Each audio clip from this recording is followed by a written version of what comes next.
আসসালামু আলাইকুম রহমতুল্লাহি ওয়া বারাকাতুহু।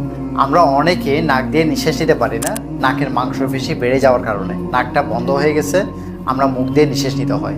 কিন্তু এটাকে আমরা গুরুত্ব দিচ্ছি না, কেননা আমাদের ইমিউনিটি সিস্টেমটা স্ট্রং থাকার কারণে।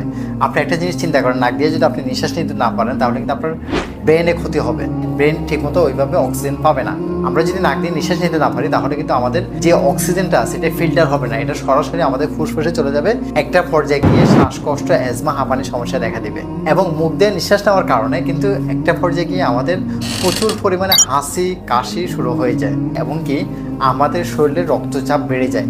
তাই অবশ্যই আপনার নাকের পলিপাসের ট্রিটমেন্ট অথবা আমাদের যে টার্মিনেট ইনজুরি সেটা ট্রিটমেন্ট করা অতি জরুরি। কারণ আপনি যদি এটা ট্রিটমেন্ট না করেন তাহলে কিন্তু আপনাকে একটা পর্যায়ে গিয়ে আপনি হয়তো এখন শক্তিশালী আছেন, যার কারণে আপনি এটা ফিল করতে পারতেছেন না, মুখ দিয়ে নিঃশ্বাস নিতেছেন বা মুখ দিয়ে ছাড়তেছেন, আপনার অর্গানগুলো এখনও সতেজ আছে। বাট আপনি যদি একজন সচেতন নাগরিক হন তাহলে অবশ্যই আপনি আপনার এই সমস্যাগুলো সমাধান করুন।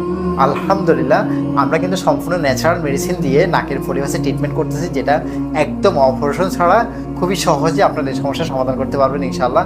আমাদের চিকিৎসা ব্যবস্থা আপনি আমাদের চেম্বারে আসলে চেক করতে পারবেন ইনশাআল্লাহ, এবং আমরা গ্যারান্টি সহকারে চিকিৎসা দিই। আমাদের চিকিৎসা ব্যবস্থা যদি কাজ না করে অবশ্যই আমরা কিন্তু আপনাকে পেমেন্ট ব্যাক করে দেবো ইনশাআল্লাহ। এতটুকু প্রতিশ্রুতি দিয়ে আমরা কিন্তু আমার চিকিৎসা দিয়ে থাকি আলহামদুলিল্লাহ। আপনি যদি আমাদের কাছ থেকে চিকিৎসা নেন আমরা আপনাদেরকে অনেকগুলো ফ্যাসিলিটিস দেবো ইনশাআল্লাহ, যেটার মাধ্যমে আপনি আসলেও খুবই সুস্থ একটা সুন্দর লাইফকে লিড করতে পারবেন ইনশাআল্লাহ। হ্যাঁ, তো যদি আপনি আমাদের কাছ থেকে চিকিৎসা নিতে চান অবশ্যই স্ক্রিনে দেওয়া নাম্বারে যোগাযোগ করতে পারেন অথবা ইনবক্স মেসেজ করতে পারেন। আসসালামু আলাইকুম রহমতুল্লাহি।